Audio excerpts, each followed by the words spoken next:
The carnal praying mat అనే నవల గత 4 శతాబ్దాల నుంచి చైనాలో మిక్కిలి పేరుందని శృంగార నవల.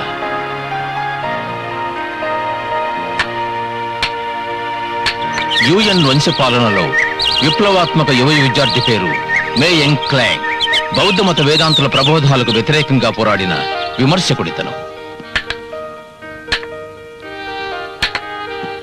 తన జీవితాన్ని స్వేచ్ఛగా గడుపుతూ లైంగిక సంఖ్యలకు వ్యతిరేకంగా బౌద్ధ సిద్ధాంతాలను ఎదుర్కొన్నాడు.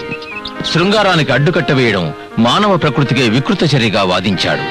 అతని అభిప్రాయాలకి సానుకూలత సాధించేందుకు వివిధ మత గురువులతో చర్చించడానికి ఎన్నో ప్రదేశాలు విస్తృతంగా పర్యటించాడు కూడా.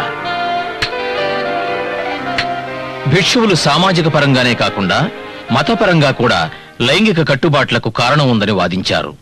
ఇతర వ్యక్తి భార్యతోనూ లేదా కూతుళ్లతోనూ లైంగిక సంబంధం పెట్టుకుంటే దానివల్ల ఆ వ్యక్తి పగకి